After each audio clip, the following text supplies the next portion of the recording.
నిన్న హైదరాబాద్లో వచ్చేసరికి హైదరాబాద్ సైబర్ క్రైమ్ పోలీసులు వచ్చేసరికి ఓటీటీ కంటెంట్ని, అంటే ఇప్పుడు ఏదైనా సినిమా థియేటర్లో రిలీజ్ అయ్యి ఆ తర్వాత ఓటీటీకి వెళ్తుంది కదా, అమెజాన్, నెట్ఫ్లిక్స్, లేకపోతే జియో హాట్స్టార్, లేకపోతే ఇంకా ఏవైతే ఓటీటీ ప్లాట్ఫామ్స్ ఉంటాయో ఆ ప్లాట్ఫామ్స్లోకి సినిమా వచ్చిన తర్వాత దాన్ని పైరసీ చేసేసి మామూలుగా ఇప్పుడు మూవీ రూల్స్ అని, తమిళ్ రాక్స్ అని, లేకపోతే ఐబొమ్మ అని, ఇట్లాగా సినిమా రిలీజ్ అవ్వకముందే యూఎస్లోనో లేకపోతే ఎక్కడో వాళ్ళకి నెట్వర్క్ ఎక్కడున్నిద్దని కూడా ఎవరికి ఆఖరికి సైబర్ క్రైమ్ పోలీసులకు కూడా తెలియదు.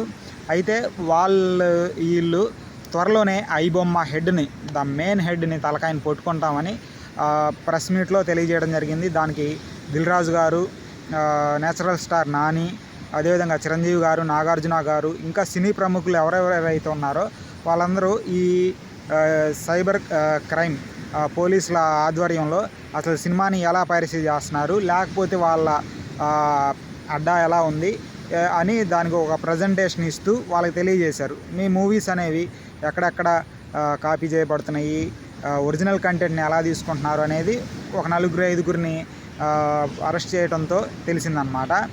అయితే ఓటీటీ నుంచే కాపీ చేయడం కాదు, హెచ్డి ప్రింట్స్ని సినిమా థియేటర్లో రిలీజ్ అయ్యే టైంకే వాటిని కాపీ చేసేసి బయటకు వదిలేస్తున్నారు, వాళ్ళ సైట్లో పెట్టేసుకుంటున్నారు. ఐబొమ్మ లేకపోతే మూవీ రూల్స్ అనేవి సినిమా రిలీజ్ అయిన 1 గంటలోనో 2 గంటలోనో లేకపోతే ఒక రోజులోనే సినిమా మొత్తాన్ని హెచ్డి ప్రింట్తో సహా పెట్టేస్తూ ఉన్నాయి.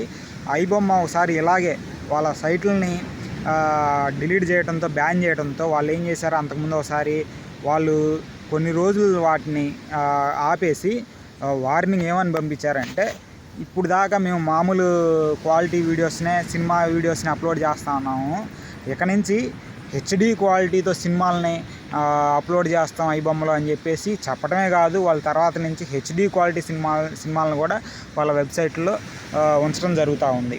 అయితే ఎప్పుడైతే ఈ హైదరాబాద్ సైబర్ క్రైమ్ వాళ్ళు ఒక మంచి ఇనిషియేటివ్తో ప్రాపర్ ఎవిడెన్స్తో వాళ్ళని అరెస్ట్ చేసేసి దానికి సంబంధించిన వీడియోస్ని అన్నిటిని పెట్టేసి ప్రజెంటేషన్ చేశారు.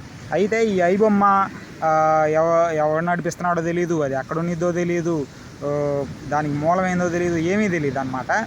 అయితే ఐబొమ్మ వాళ్ళు పబ్లిక్గా దమ్ముంటే మమ్మల్ని పట్టుకోండి అని ఛాలెంజ్ చేశారు. అంతేకాకుండా ఐబొమ్మ అనే వాళ్ళకంట 5 కోట్ల మందికి పైగా సపోర్ట్ ఉందంట. అంటే ఏంటంటే ఈ ఐబొమ్మ వెబ్సైట్ని యూజ్ చేసేవాళ్ళు అనుకుంటా బహుశా.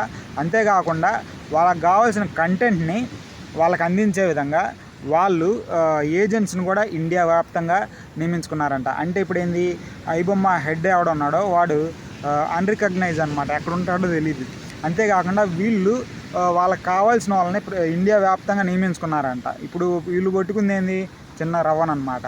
అంటే వాళ్ళు ఓపెన్ ఛాలెంజ్ ఏంటంటే, మీరు ఎవరిని పట్టుకోలేరు అని చెప్పేసి వాళ్ళు ఓపెన్ ఛాలెంజ్ చేశారు. అంతేకాకుండా వాళ్ళు ఏమని వార్నింగ్ ఇస్తూ ఉన్నారంటే, మీరు కనుక ఒకవేళ ఐబొమ్మ హెడ్ని కనుక మీరు పట్టుకునే ఇది చేస్తే, సాహసం చేస్తే, ఎవరైతే ఈ ఐబొమ్మ సైట్ని యూజ్ చేస్తూ ఉన్నారో వాళ్ళు, అదేవిధంగా వాళ్ళని పట్టుకోవడానికి ట్రై చేస్తున్న వాళ్ళు ఉన్నారు కదా, వాళ్ళందరి డీటెయిల్స్ కూడా వీళ్ళ దగ్గర ఉన్నాయంట. ఇప్పుడు చూసారా మీకు ఈ మధ్య గూగుల్ మనం చేసి అన్నిటిని స్కాన్ చేస్తుంది, యూట్యూబ్ మనం చేసి అన్ని పనులు స్కాన్ చేస్తుంది, ఏఐ ఉంది కదా, ఆర్టిఫిషియల్ ఇంటెలిజెన్స్, మన మొబైల్లో యూజ్ చేసేది, మన ఇంట్లో పరిసరాలు కానీ అన్నిటిని స్కాన్ చేస్తుంది.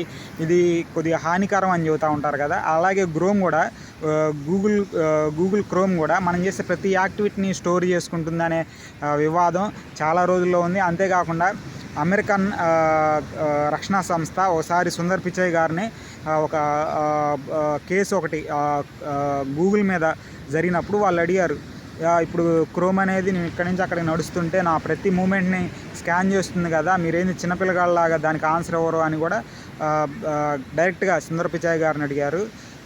ఈ విషయం ఓన్లీ గూగుల్కే కాదు, ఇప్పుడు ఐబొమ్మ అనే వెబ్సైట్ గురించి కూడా చెబుతాము.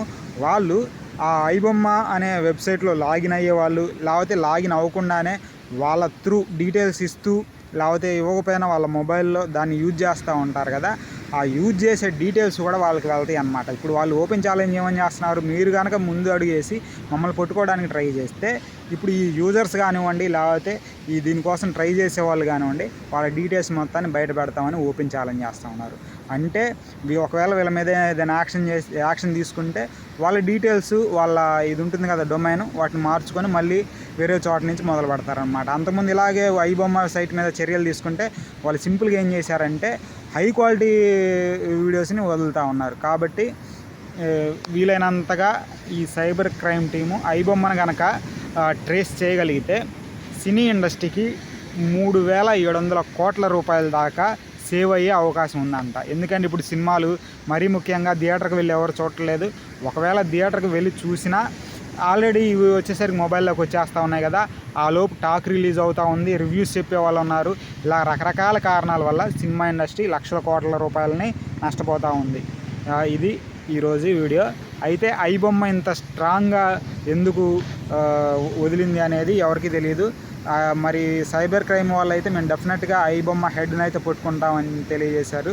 ఒకవేళ అదే కనుక జరిగితే సినిమా ఇండస్ట్రీకి మళ్ళీ మంచి రోజులు వచ్చినట్టే.